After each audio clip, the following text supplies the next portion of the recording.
Claus is coming to town. Santa Claus is coming to town. Santa Claus is coming to town. He's making a list. He's checking it twice. Your neck sore? He's gonna find out if it's naughty or nice. He's been pretty nice to me. I know I grossed about $8 million on my record sales last week. It's gonna be a very nice Christmas in the Springsteen family. We've already grossed $104 million off our 5-record set. That's about $20.8 million per record. It's incredible.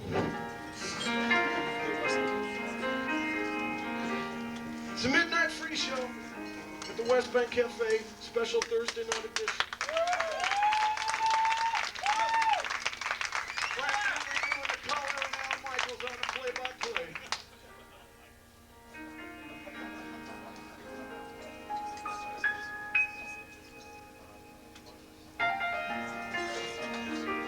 I'm at a loss for words tonight, ladies and gentlemen.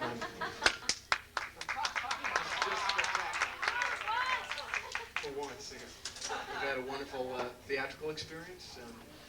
A lot of people have shared in what's been happening down here, and this is our 4th season. My name is Rusty Magee. I'm the musical director.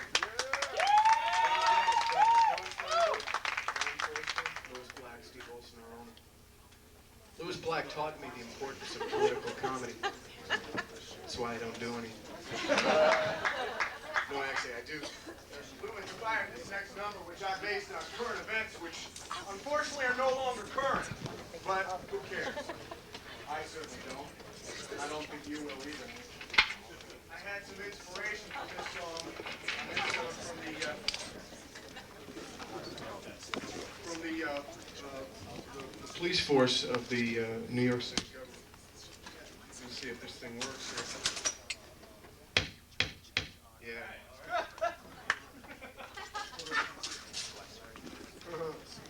It's got Larry David.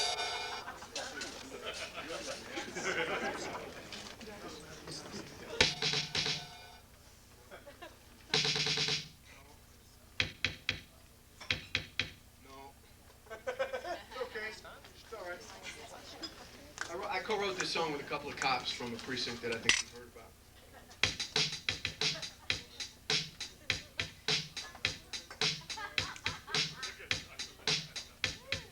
I wear a badge, yeah, I'm a man in blue. The city pays so I provide protection for you. Me and my partners, Bonnie and Kevin, we're the hottest cops in precinct 77.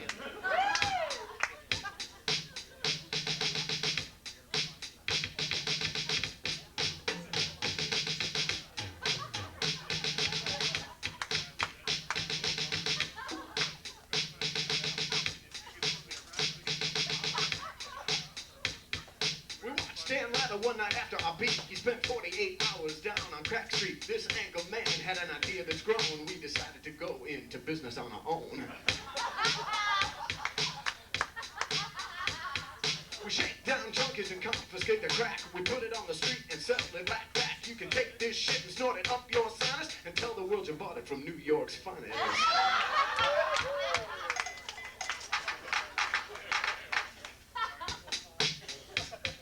It's a pension plan that's second to none. We got smoked and coke and crack by the ton. So if you want to put yourself in seven heaven, come to drugs or us at precinct 77.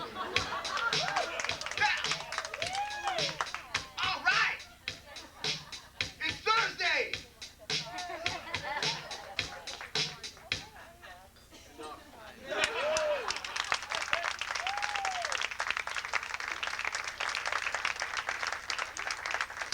We have some very talented people on this stage this evening for our farewell performance. Let me remind you that the restaurant upstairs will be open during the Christmas holidays. It's just the theater bar which will be closed.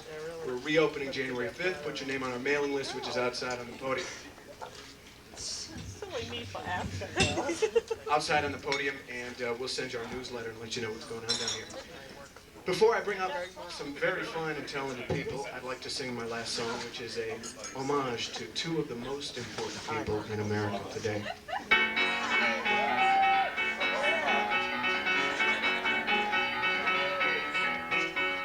Sean and Madonna, they make quite a pair. country's coolest couple since Sonny and Cher. Shawnee is the bad boy and Madonna queen of sluts. If you think this marriage will last, you're nuts. Madonna's latest record now is surging. Up the charts, it's nearly #2. She wants you to think she's like a virgin. Who's kidding? Shawnee and Madonna, if you want the truth, are the latest role model for America's youth. He's a method actor or on methadone. He could take some acting tips from Sly Stallone. Monday night you punched a paparazzi. Tuesday morning's paper showed the pic. Treat the media just like a Nazi. You make me sick. I hate Madonna and her see-through drawers. Now 50 million teenage girls dress up like whores. Pose nude for pictures just to pay the rent. Didn't know they published them in Playboy and Pants. Living in a material world, and you need new material, girl.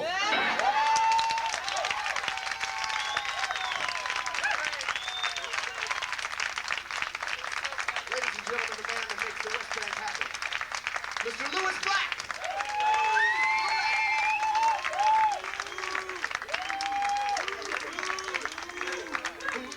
Jew that won't cop out when there's hecklers all about. He's a bad mother. Shut your mouth. I'm talking about Lou and you can dig it. Merry Christmas, Lou. Or Happy Hanukkah. What do you mean, oh, that's the way we pronounce it. If you want to speak Hebrew, all you got to do is smoke. My wife, Rusty Magee.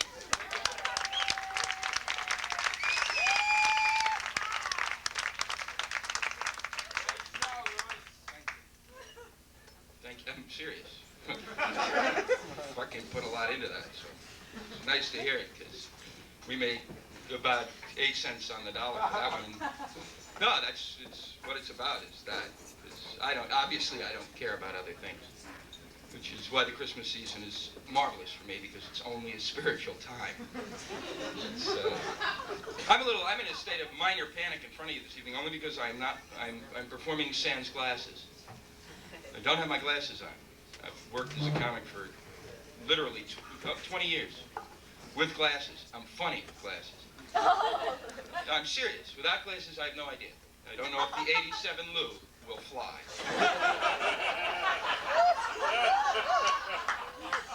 Basically, I couldn't get into the back room to take these fucking things out that you put in these contacts. So I thought, and also I wanted to just test them, because this is a great room to just test contacts, and I would see them like pop in about 20 minutes when they really get dry and just kind of hit the wall.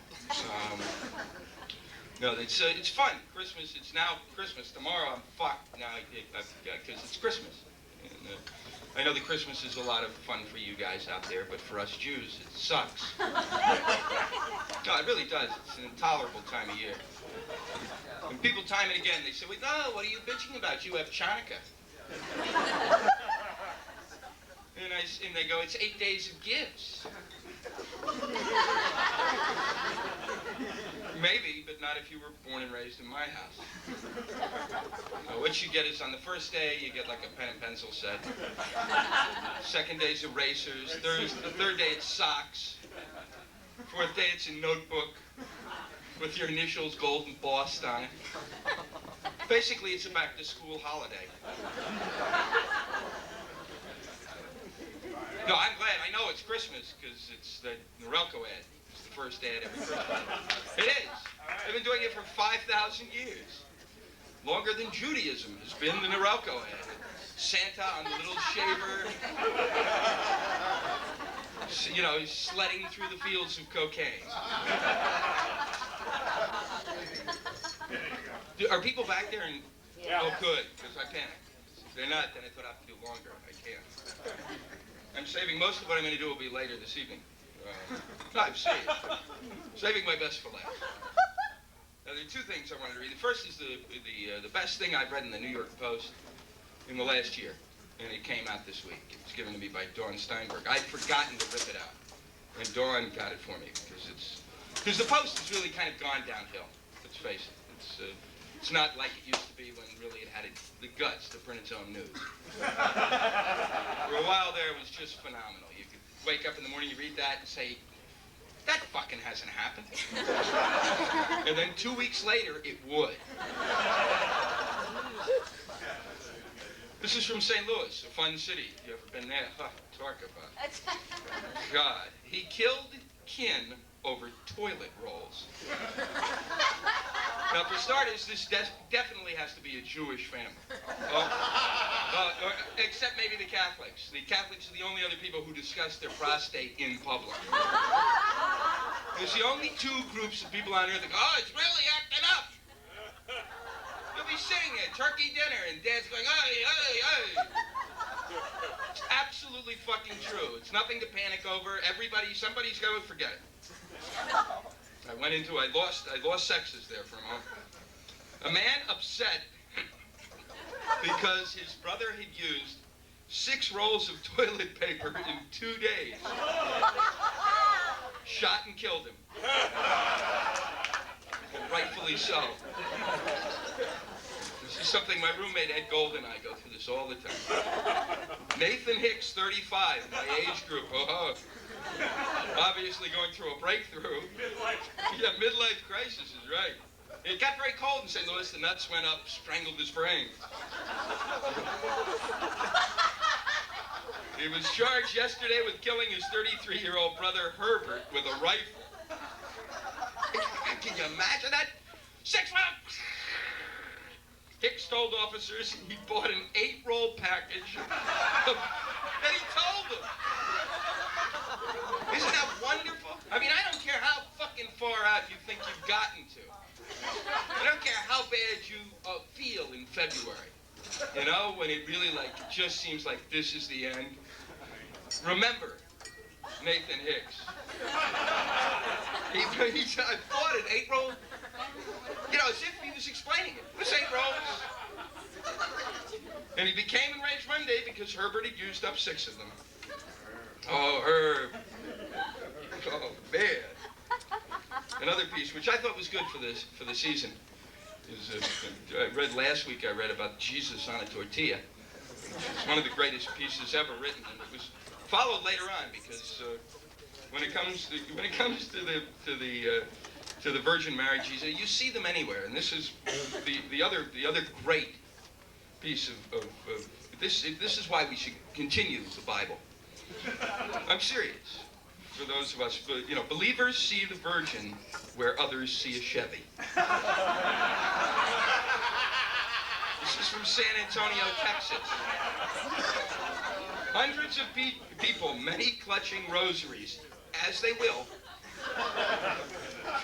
flock to a small frame house to view an image some believe represent the Virgin Mary.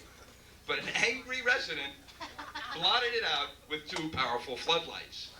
Oh, a half a dozen police officers stood by Tuesday night to soothe the members of the crowd.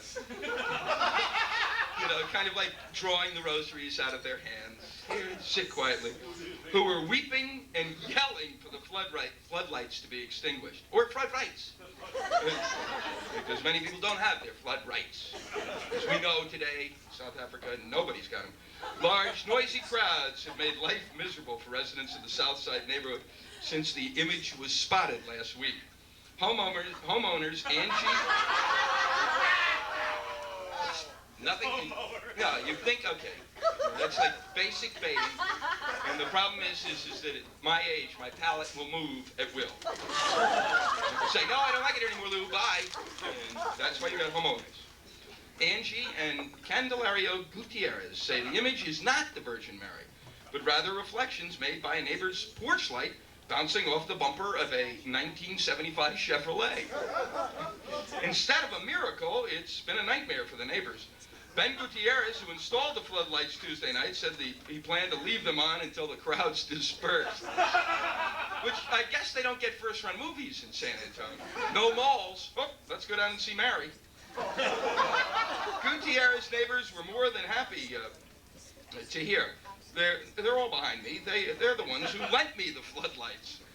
But one of his next-door neighbors, Mary Thera, continued to insist that the image was a sign from God. There's always one in the crowd, which is why America is so great. Her 15-year-old son, Domingo, was the one who first saw the reflection as divine. Good idea. The Theras own the Chevrolet and porch light that the Gutierrez think caused the image. And it goes on, we're not, Mrs. Gutierrez says, defending herself, we're not non-believers, we just want some peace and quiet. These people don't seem to have any consideration. They ruin the yards. If people want to believe in something so bad, they lose common sense. Our neighborhood is a peaceful neighborhood, and we want to keep it that way. The believers began bringing the elderly, crippled, and disabled, which I love, because I've always waited for them to kind of bring them before the Chevrolet. Cure it, Chevy, cure it today. It is. Oh, man. Crying out loud. In the police department, but it's just wonderful. See, I think that's what Christmas is all about. It's all about, and I think really tonight, when you get home, just, kind of shine a flashlight out, glint on your trash can. Who knows? I'm serious, and then just get some of those religious articles that you can purchase now at cut rates and start selling them. It wasn't a Boffo ending, but I'm exhausted. I'm not even really exhausted. I'm alive. The brain's gone. Because to me, it's the end of the school year. Semester break, and now I get to take my tests tomorrow. And then we come back on the 5th of January. I'd like to introduce, a lot of people did their homework tonight. Rusty and I didn't, but we said we were going to do a show this evening. And so one of the things that we were hoping for down here is people like and really sick minds would get together. And his will with the thing called synergy, that you'll have a sickness that is much larger than anything you ever imagined. I couldn't think of 3 sicker people to take the stage right now than Jeffrey Essman, Nancy Giles, and Kathy Rossiter.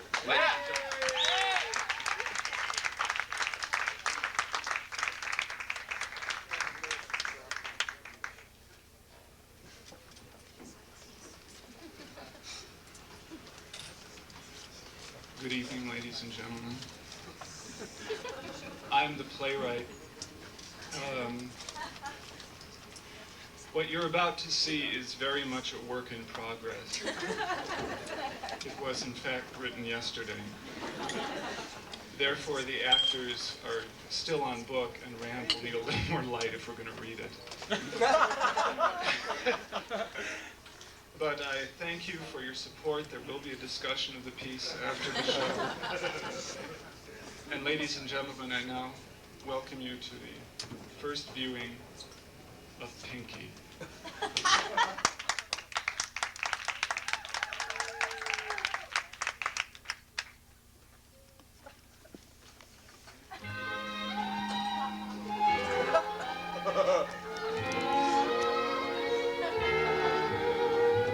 Silver bells, silver bells, silver bells, silver bells.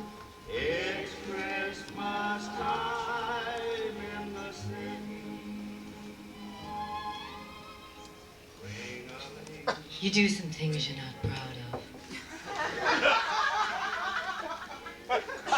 You take a wrong turn somewhere and wonder why you feel like a plug nickel flipped by a wino. But heads you win even in limbo. And sometimes fate smiles on you even after it's taken out its teeth.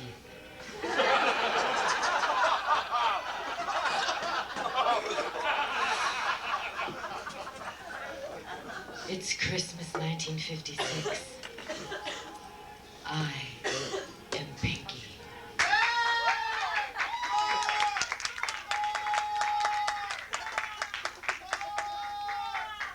Thank you.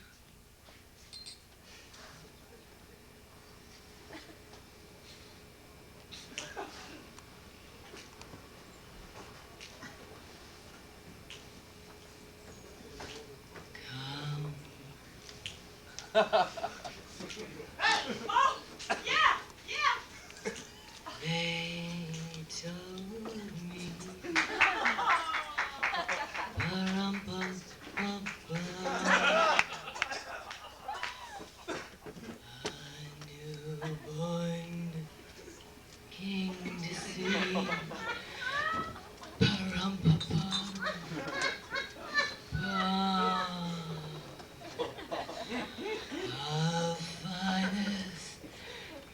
gifts to bring.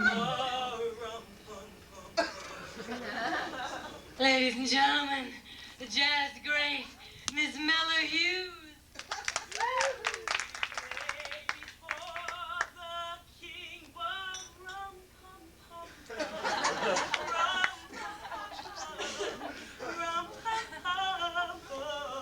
Oh, yeah. That's my Christmas gift to you, Pinky. The mellow voice of Mr. Buddy Blue Buddy. I will play for you.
I'm not from the city. I'm from Connecticut. I wonder if you can sign my napkin. Oh. Chip, is it? Yes, but if you make it out to all the junior JCs of Hartford, that'd be fine. If you want to write anything extra like va va boom.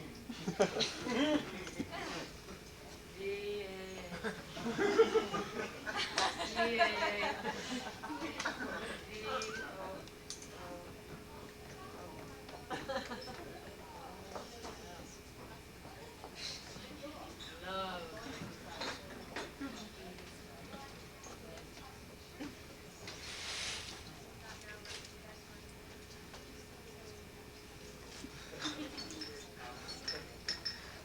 Thank you.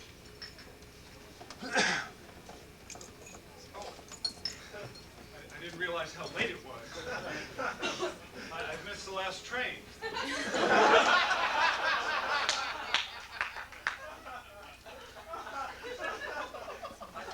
I wonder if maybe you'd like to... You want to have a drink? I'd be delighted. Corrine, get my coat. Yes. Oh, and Mr. Harwood, this is my maid, Corrine Timmons. Nice to meet you. Corrine's been with me since I was a baby. My parents were circus performers. Crushed by Elvis. May I use the bathroom? Why, yes, of course. Right through there.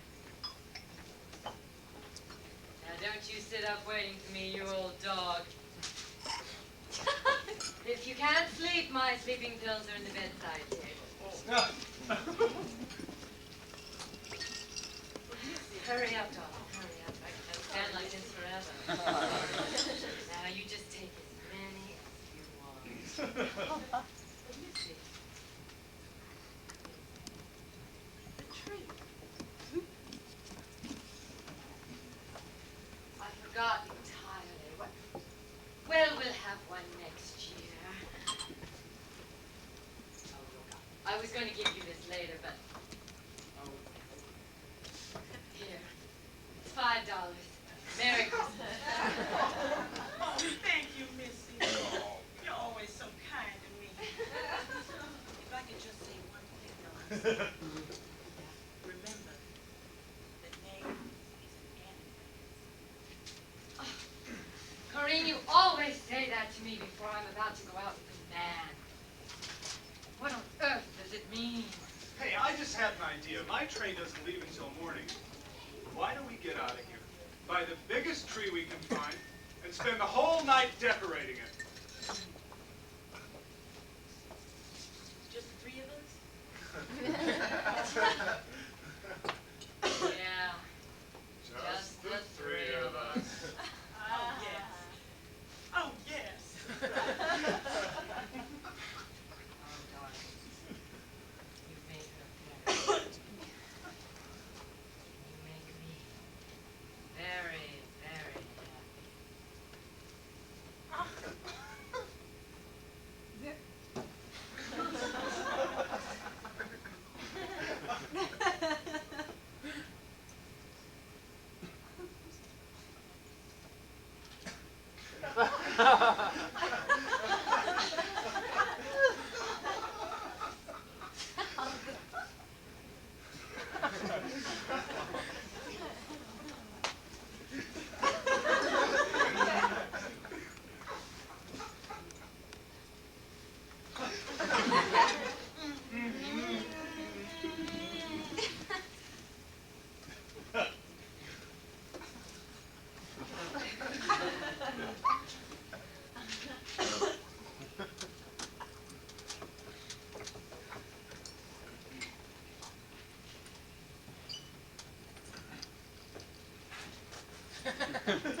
I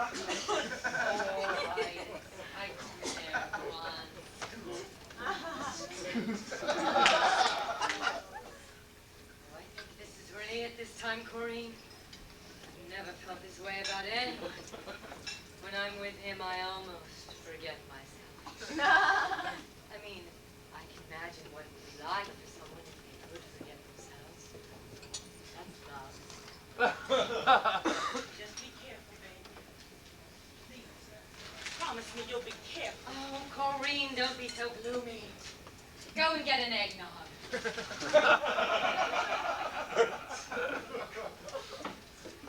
I hear an eggnog?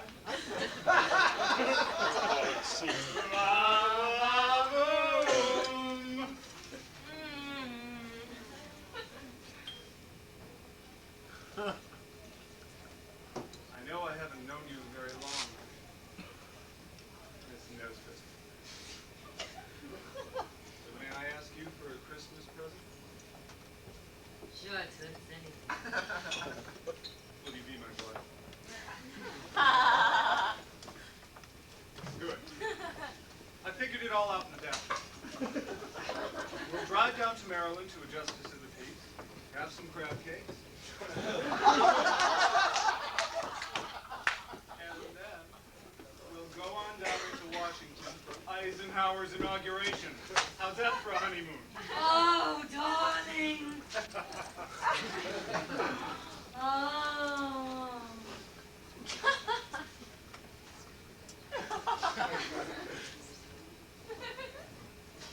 Oh. Hey, Scrabble. Yeah. Corinne gave that to me. She wants me to be more literate.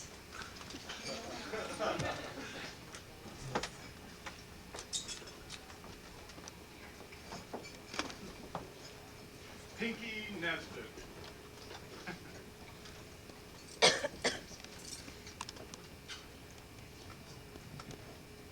Hey, how does Corinne spell her last name? Tibbins? Tibbens. Why? Exactly the same letter. It's like an anagram. Whoop, better go see a man about a horse.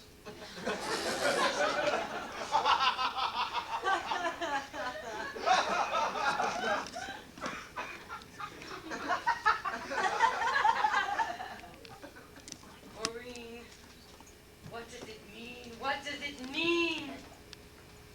It means I'm not your baby, Missy. I'm your mama.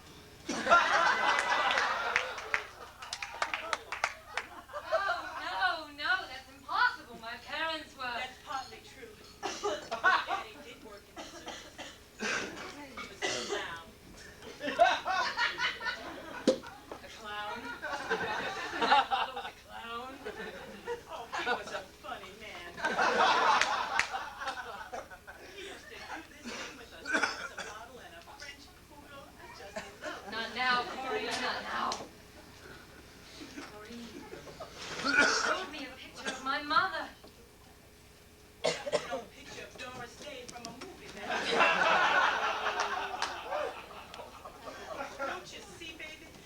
When I saw I had this little pinky baby, I realized you might pass, might think something of yourself. That's when I became your maid instead of your mother. I never minded. The work was the same, and besides, I'm paid when I was a maid.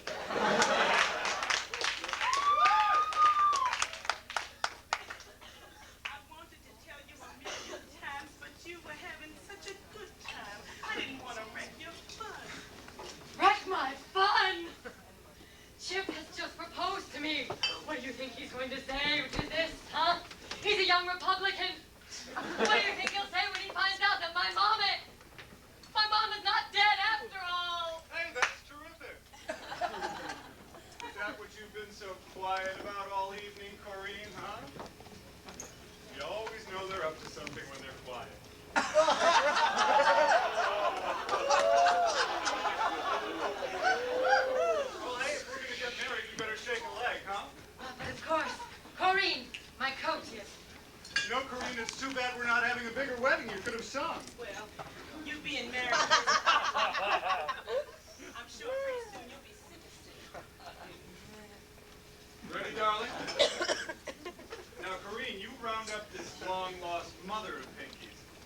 meet her just as soon as we're back from Washington. Don't worry, darling. She'll be here.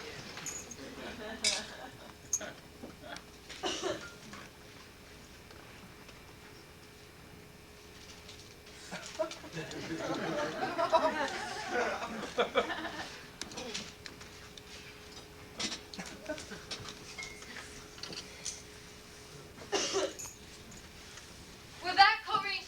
Mama. Oh, baby, you're back. How was that inauguration? It was beautiful, Mama. President Eisenhower's a very great man. Oh, you took so long getting back. I got work. Oh, my baby's hurt. Where's Mr. Chip? He's on his way up. Something's happened, Mama. Something terrible. There's been an accident. On the way back from Washington, Chip and I argued terribly. I said Julie Nixon looked like a spider. He flew off the handle. I'd never seen him like that. We lost control of the car in Maryland, and somewhere in Delaware we hit a tree. Baby, are you... I'm fine, I'm fine. But Chip is blind. That's why we took so long coming back. He insisted on driving. Oh, he's some kind of guy, Mama. Oh, baby, I know your heart must be breaking right about now, but I just can't help but feel the hand of the Lord in it. But don't you see, Pinky? If Mr. Chip is blind, then he can't see what your mama looks like. He don't ever. Your voice, Mama. He knows Corinne's voice. What are you gonna do? Shut up for the rest of your life? Oh,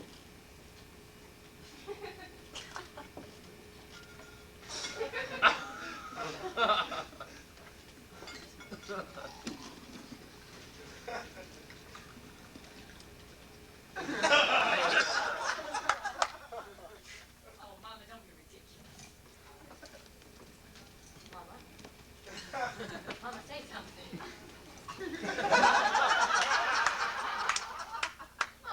Mama, say something, please. Say something, Mama.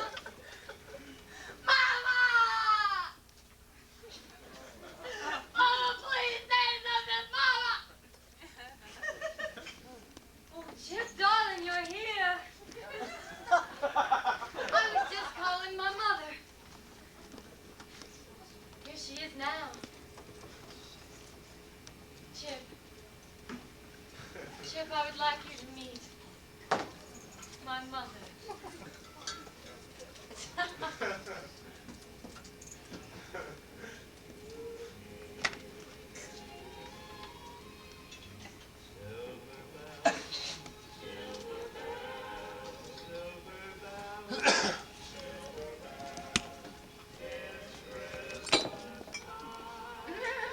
Funny the way things work out sometimes.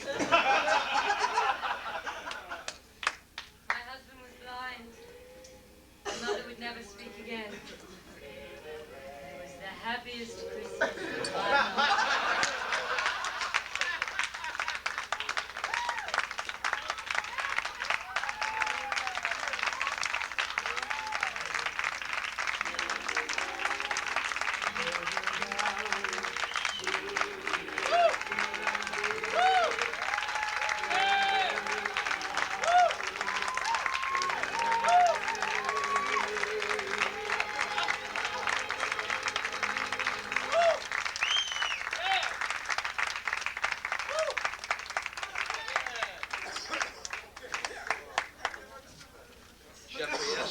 Nancy Giles, Kathy Rusty.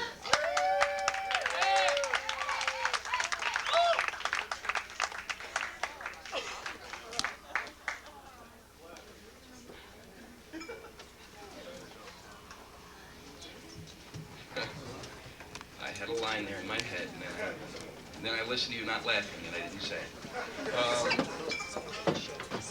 What are we doing, Lou? We're going to Michael Wolff, Gary Edmond, Kevin O'Rourke. We're going to be here all night. This is Radio Free Europe. We're going to bring up a man right now who's worked here a number of times. Usually he sits behind the piano. He's an exceptional jazz artist and a very funny man. Ladies and gentlemen, with a Christmas story, Mr. Michael Wolff.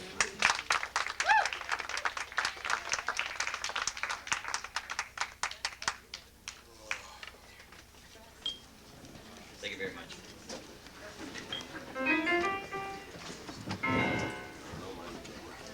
Yeah, first I'd like to say a story, then I think what we do is a lot of people, being a jazz pianist, they come up to me and they say, you know, I'd really like to sing with you. I'd like to sing a jazz song. So what I thought we would do is maybe we could all sing Santa Claus is Coming to Town, but we'll give it kind of a jazz background, and we can all go out of here singing a fucking jazz song. Okay, a thing happened to me a couple years ago that I like to share with you, kind of a holiday thing. I live by myself, it's kind of a bachelor apartment on the Upper West Side. I've been there about 10 years, and I'm going to furnish it really soon. And it was about 2 weeks before Christmas. I'll never forget, a couple guys, I was sleeping in the middle of the night, and by 3 in the morning I heard some noise at the window, and I got up and I picked up this police stick that I had by my bed. If you saw my girlfriend, you'd know where I have it by. And so what I did was I picked it up, I kind of got out of bed, and these two guys broke in, and they had like a knife. So I just, you know, I said, what do you want? And they looked around, and they just said, stay there for a minute, and they went out. And I was really relieved, and about 2 hours later, they came back in, and they like dropped off a color TV and a stereo. They asked me when my birthday was. Does everybody know this tune, Santa Claus is Coming to Town? Okay, so we'll do a little intro. Everybody. Better watch out, better not cry, better not shout, I'll tell you what. Everybody has to sing. Santa Claus is coming to town. Yeah, snap your fingers. The thing I missed, checking it twice, and I'm building audio nice. Santa Claus is coming to town.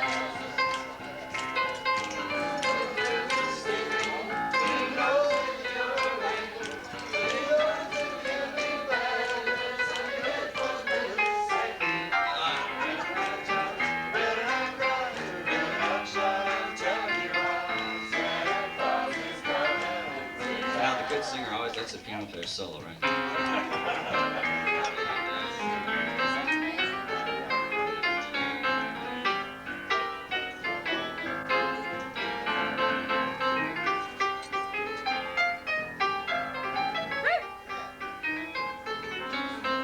Then you always come back in the bridge.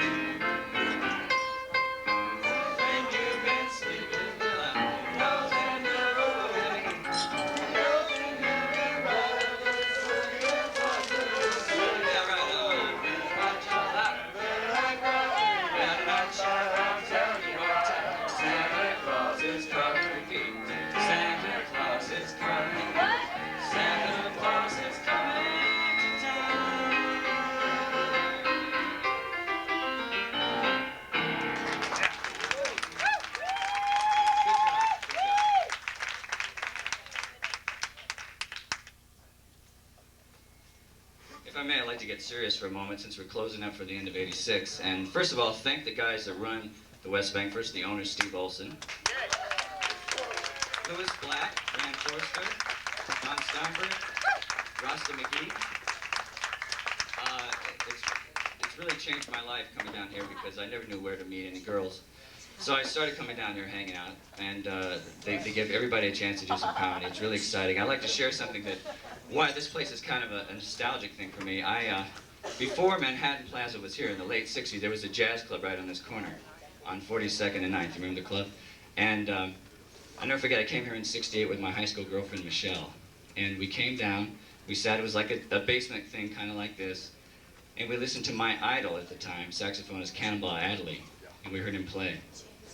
And I'll never forget, I said to my girlfriend, I said, God, if only one day I could have the opportunity to play piano with that guy. And Michelle said, you will, Mike, you'll have a chance. And you can imagine how proud I was to come back in '75 and play in Manhattan Plaza when it had just been built. They had a club down here.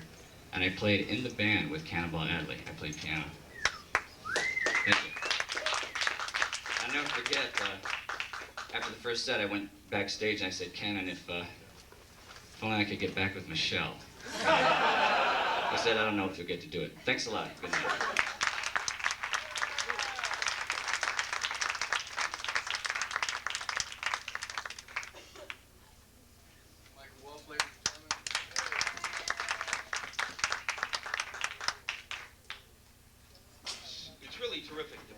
permanently unemployed. No, I'm ecstatic you were all here. I really, because he and I kept going, who could possibly be here? And I said, there are enough people. Let's not talk about it. What difference does it make? Rusty and I are unemployed. You call this employment? My mother doesn't. I'd like to bring up a gentleman now who's absolutely sick. No, that went into, actually, if you hadn't said sorry, I could have said psychotic. Did it? And this is the rock and roll comedy of Gary Edmond.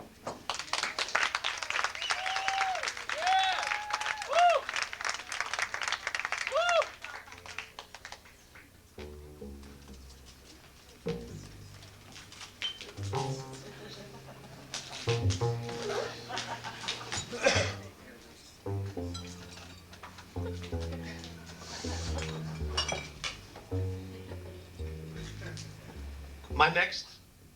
Oh, okay. My name is Nicky Kutsangalio.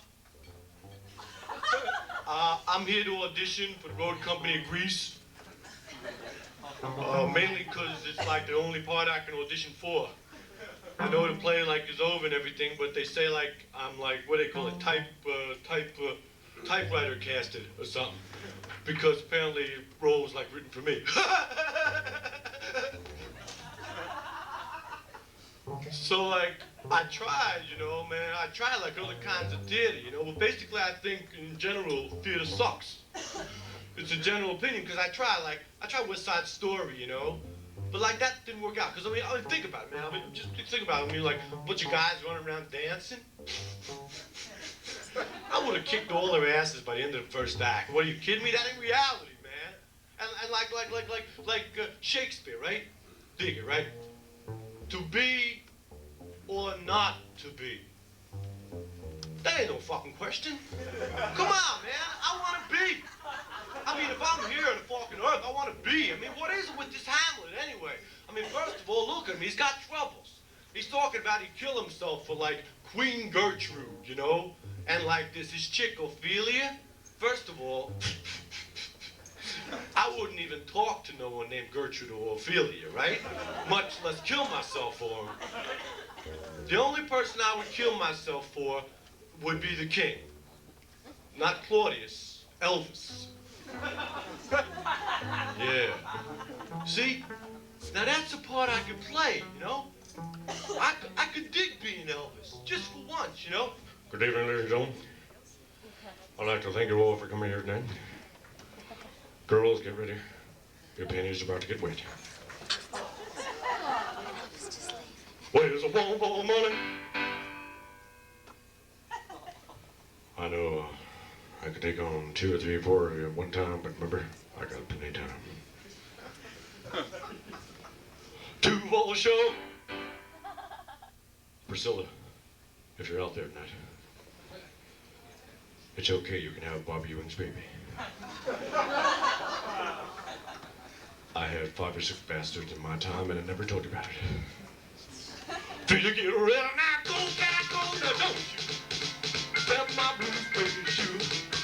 Well, you do. It's off of my blue suede shoe.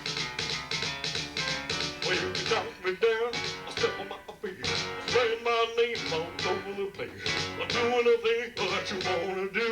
But I'm all over them shoes, don't you? Step my blue suede shoe. Lay off of my blue suede shoes. Go, cat, go, cat!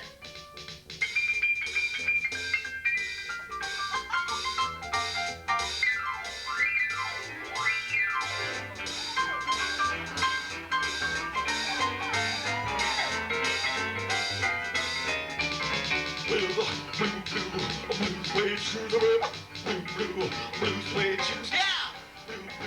Blue suede shoes, blue suede shoes. You can do anything, play all my blue suede shoes. Hey, I said, no, don't you step on my blue suede shoes.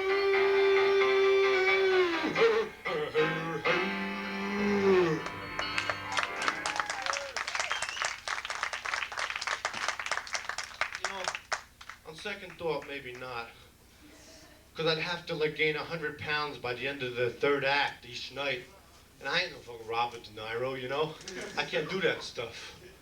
I think I just like, I'll do my audition, you know, like get shit over with and go on the road for 6 months and like, not like theater. Hit it, man.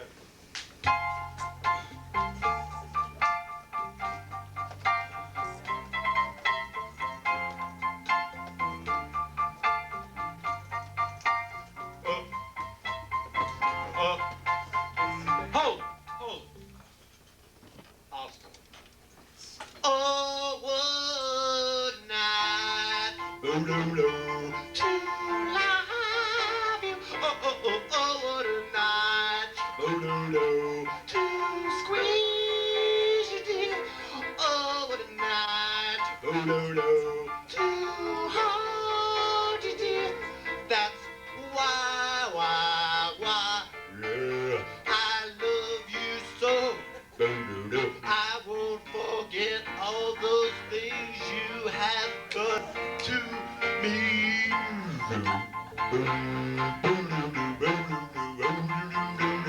Faith in my heart won't let me forget your love.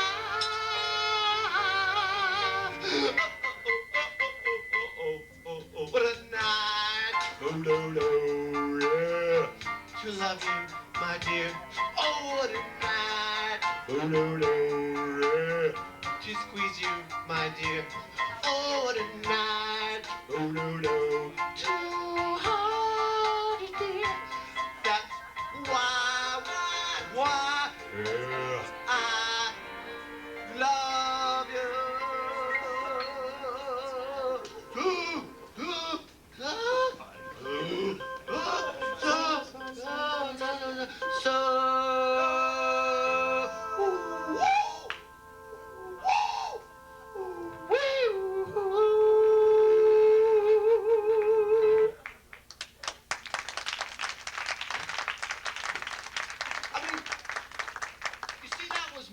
Man, I had a melody. It's not like these guys they got today, these punks, man. Like this guy who stole Elvis's lip. Have you seen him? Iggy Idol? Pfft.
People you sitting in wash, cause you think I speak.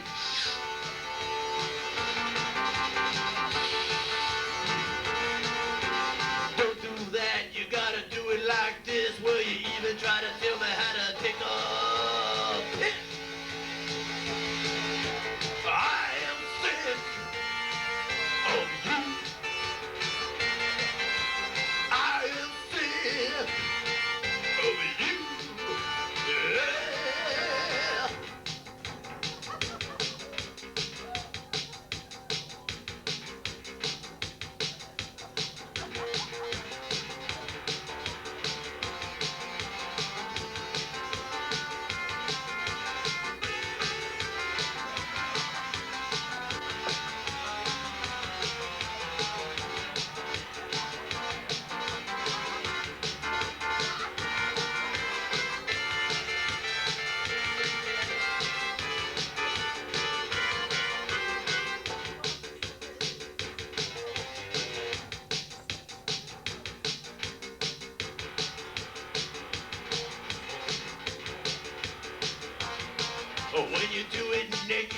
the kinky sex. You let out a few moans just for special effects.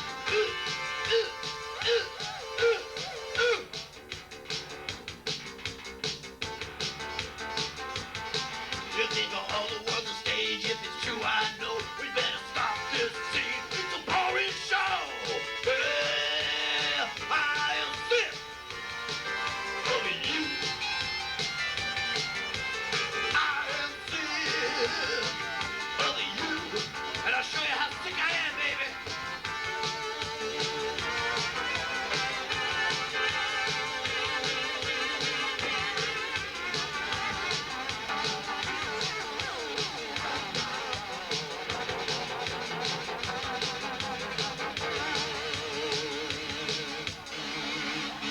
I'm so sick of you. I'm dead.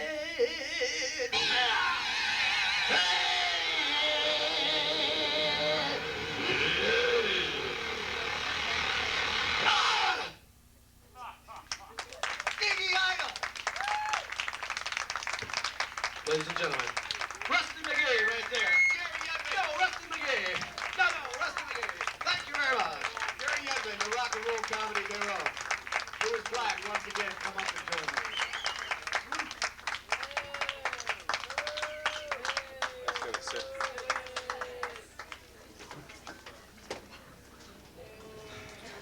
me. Beats 2 tips, huh, Lou? Told Rusty you can go if you want. I told you, Rusty has to work in the morning. So do I, Lou. No, he does. And so does our next guest artist. Well, they're thrilled. Yeah, they were ecstatic. No, they're tired. But they have nowhere to go. And there's no reason to leave, because actually it's continual, as it should be. It's like a Macy's window forever. Our next guest is the man who taped the show that we did previously. Kevin O'Rourke has been a mainstay here from the very beginning, and he actually does it. What do you have to do tomorrow, Kev? I've got to do a voiceover, Lou. Oh, God, that's so tiring. And, Kev, what's happening with the video camera when you're on stage? Well, I'm going to do some stuff. oh, ladies and gentlemen, Kevin O'Rourke.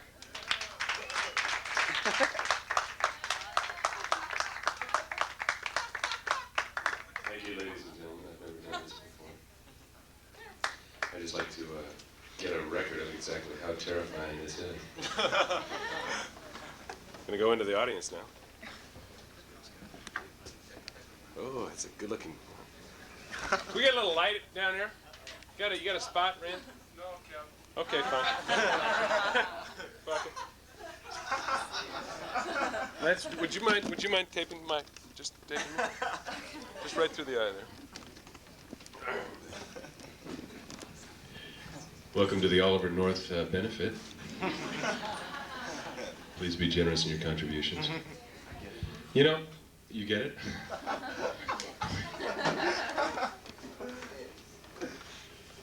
Ladies and gentlemen, I'm disappointed, and I have to say that this is basically because all of this Iran scam stuff has taken so much press and so much... Is everything okay back there? Where's your drink? Jesus Christ. But I'm pissed off because the New York Post is not covering Robert Chambers anymore. And, what? I mean, come on, man. The guy was my social role model, basically. The only difference was that some woman grabbed my nuts and tugged on them. I'd probably marry her. But I thought that, how many people watch Saturday Night Live?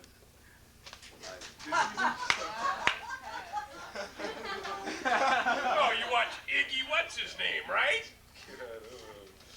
I'm sorry. I'm a little bitter. I'm tired. I have to work tomorrow. I probably have to say something like, I have to help soothe the razor scrape sensitive skin. No, I won't make that much money. But I've decided that I'm going to go. I could really do that newscaster thing that Dennis Miller does. He's terrible. So anyway, this is. Let's just. Rusty would now play a little electronic music.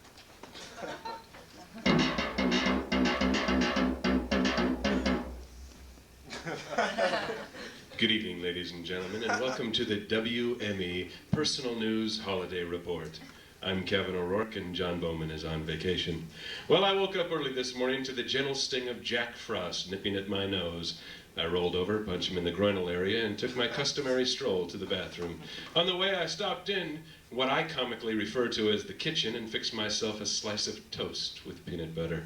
It stuck to the roof of my mouth as I began my extensive personal hygiene routine. Later that morning, as I hummed Hark the Herald Angels Sing on the A train, a remarkable young woman, bursting with Christmas cheer, smiled at me. I suddenly forgot the lyrics and at the same time noticed how much the subway smelled. As for me, I still smelled like Old Spice and, of course, after. In a related story, I got angry this morning.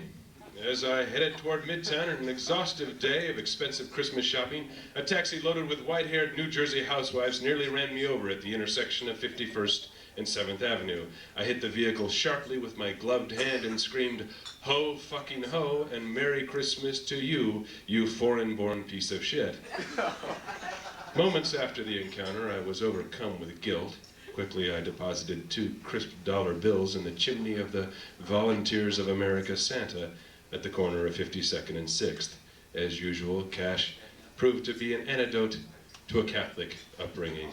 On a sad note, Louis Black called today. He told me a tragic story. This young man, barely old enough to make his own way in the world, has little or nothing during the holiday season. But 1986 bodes even worse. It seems that this year, even the lump of coal, which poor Louis is accustomed to, won't be coming this year. The youth authorities have discovered that Louis has been breaking the black rock-like substance into small bits and smoking it through a glass pipe. His only comment to this reporter was, quote, "It's cheaper than a pack of Winstons," unquote. The WME weather this holiday evening is fucked. Well, that's it for the WME Holiday Report. Good night, and remember, ladies and gentlemen, there are people less fortunate than you, and Patrick Buchanan should be shot. I'd like to close with a little thing called, it's an article from the New York Times a couple of years ago. It, as you can see, says, "Southern practice of eating dirt shows signs of waning." Kruger, Mississippi, Dateline. It's after a rainfall when the earth smells so rich and damp and flavorful that Fanny Glass says she most misses having some dirt to eat. "It just always tasted so good to me," says Miss Glass. "When it's good and dug from the right place, dirt has a fine, sour taste." Dr. Dennis A. Freight says, quote, "As the influence of television and the media has drawn these isolated communities closer to the mainstream of American society, dirt eating has increasingly become a social taboo." I don't know why. "It appears to be most prevalent these days among rural black women in the South, some of whom say they eat a handful a day, snacking from bags or jars in which they keep the dirt. And the dirt which has often been dug from a favorite clay bank, or baked and then often seasoned with vinegar and salt." Man, could you imagine that? I mean, I've eaten Lou's mother's cooking a couple of times. Finally, for her part, Miss Glass says she has been off dirt for about a year now. Well, good for you. And I think rightfully so, because, you know, say no to dirt is what I really think. America's showing, never mind. And after her husband complained that it was bad habit and it makes your mouth taste like mud. But, quote, "There are times when I really miss it," says Miss Glass. "I wish I had some dirt right now." Thank you, ladies and gentlemen.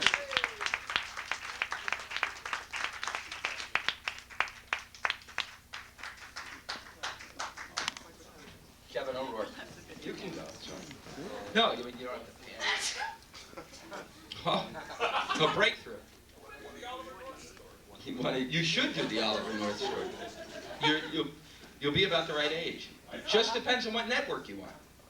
Because there'll be 3 TV movies, the real film, then the... Yeah. God. Everyone's teeth are too good. What a prick. He is. He's such a true prick. to fuck with us and then to go and plead the fifth.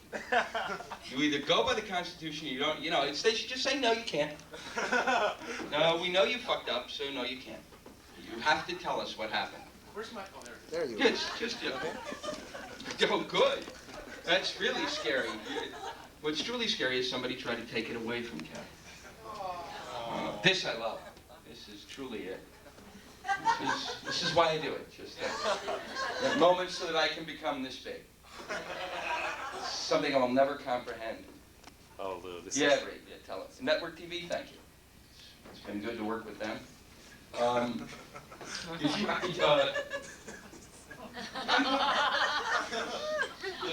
was it. I saw that little red flashing. I want you. I'm going to bring on two very fine actors. Joe White is who appeared in the show we did previously, and Eric Tull is a wonderful actor who also does comedy.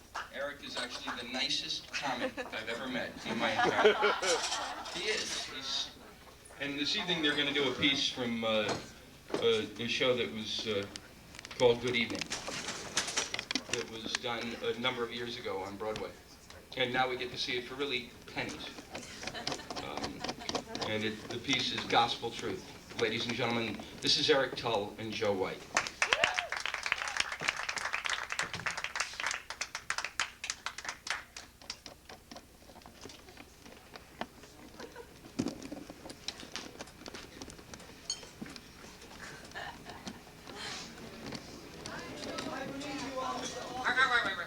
Stop that now, stop! Get off! Now, she's only young and you stop! Get off! Right, sorry, mate.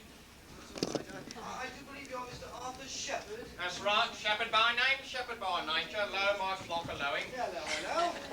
I had jolly good, I never thought of that. Yes, you will know me. That's the no one I know. Will you stop? Get off there! Cut that out. Yes, let me introduce myself. Yeah. Yes, my name is Matthew. Hello, Matthew. Hello, Arthur. You may have heard of me and my colleagues, Mark, John, Luke. Oh, yes, I've heard of you lot. You're celebrities. May I touch your raiment?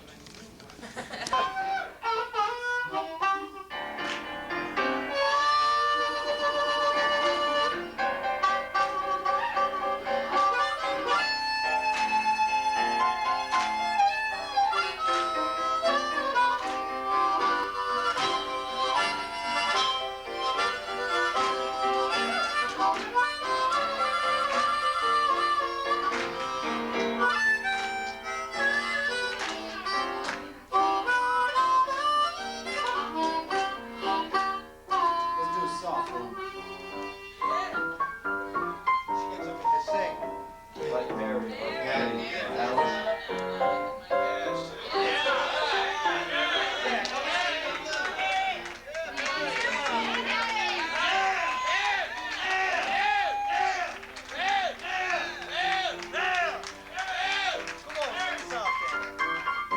I have no voice.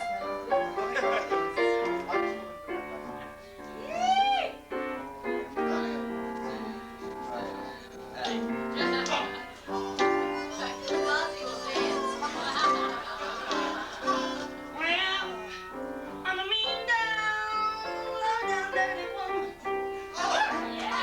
Don't you come and spend Christmas with me?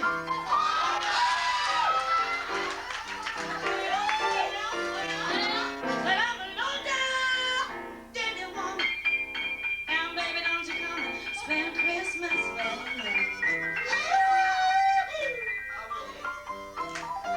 'Cause honey, I will empty out your pockets, fill you with mystery.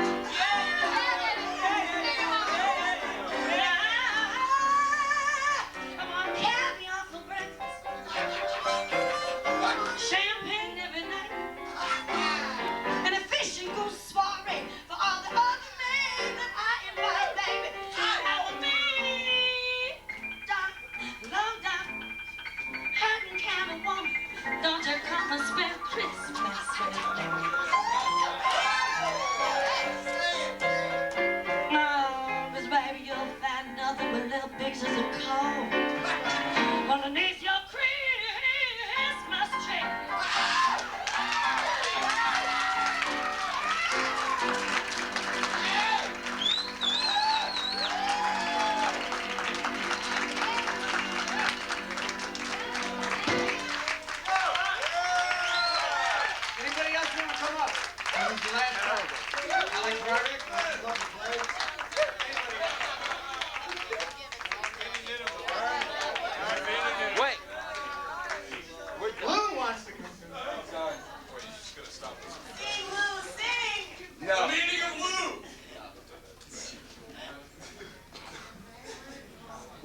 coming into our own. And it's a real pleasure. I'm serious. What do we charge, $5? $473. No, I mean, basically we charge $5. And we did what... You saw a great show tonight.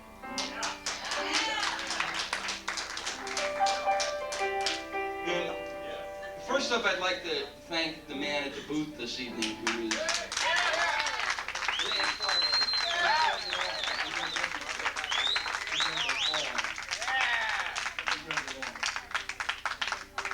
Because if you want a Christmas story, 4 years ago, Rand Forrester was doing this room for someone else. And he said, I'm an adult. I can do this. And basically, he adopted Rusty and I. And it's been very good, and we don't get this opportunity, but, I mean, basically, come on, goddammit. What the room was about is people working together, people in this business. I went to Yale. It is a stigma I will carry that's worse than being a Jew.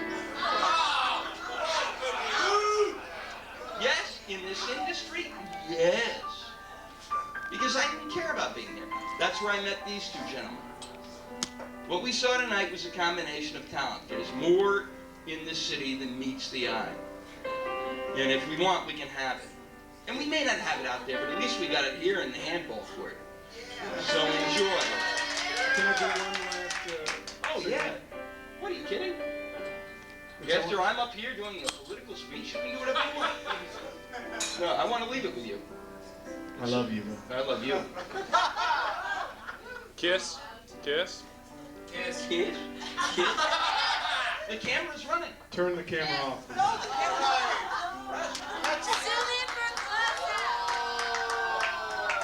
Kodak.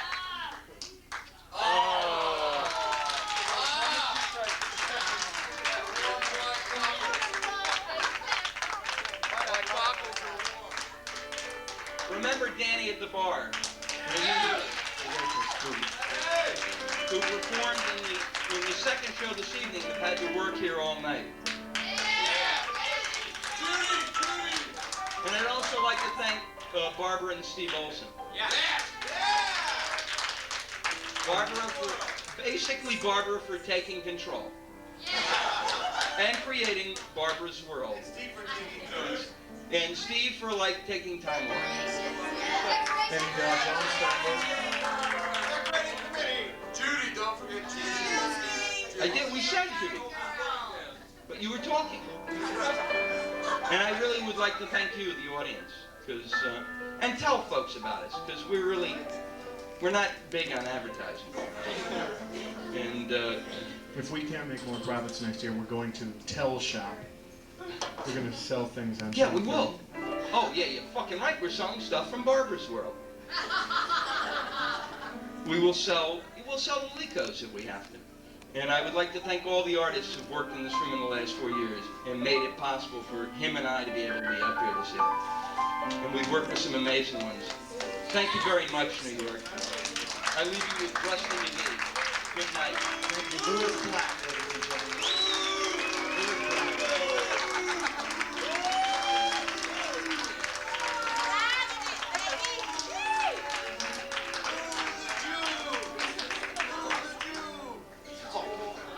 Who is that?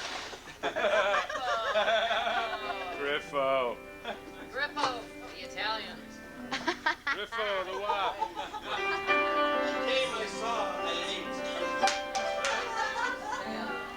So, as we always do, we close with a little sing-along where you get the opportunity to open your voice and raise your voice. Helped by some of the wonderful women in the back of the house who I hope will help lead this. And including my wonderful wife, Allison. Hey, where did we go? Days when the rains came. I seem to remember it like it was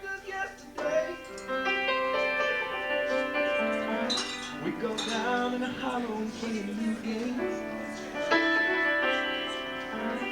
Seem to remember us laughing and jumping, hey, hey. And I remember us skipping and jumping. What I remember most of all is making love in the green grass behind the stadium. Behind the stadium with you,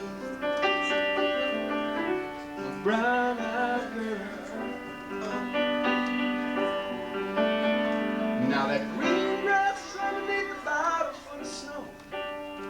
Thanksgiving is over and Christmas is on the go. But we remember the happy memories of summer and how nice and green and sunny it was. And God knows memories for the long cold winter ahead.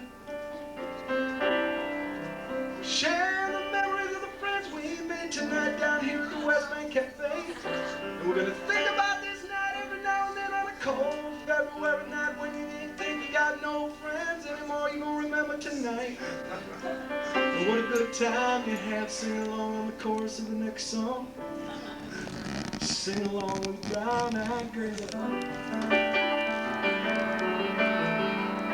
You were on my mind, my brown-eyed girl. And I want to hear you sing it now. Do you remember when we used to sing?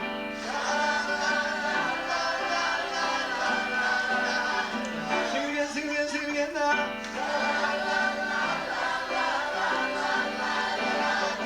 And add some harmony.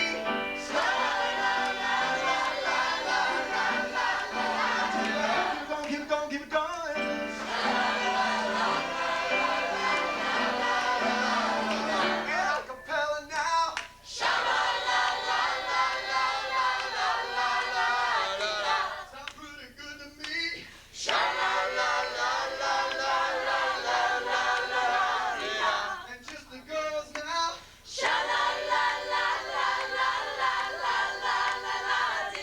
Let's show them how, boys.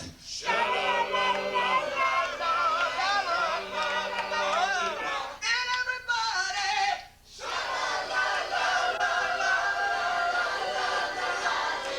A little bit softer now.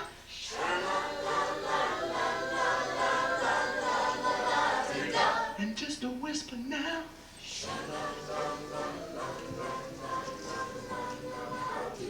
And now just think it.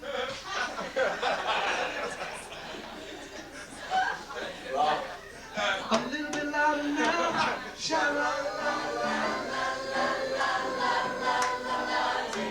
A little bit louder now.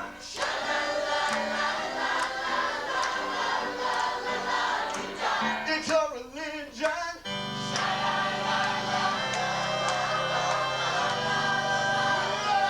Raise your voices in prayer.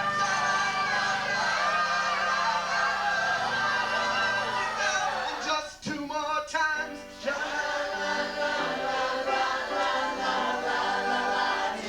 And here's the last one.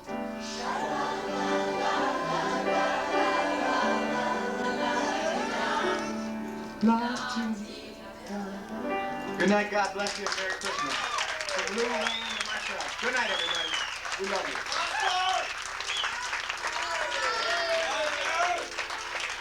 You know,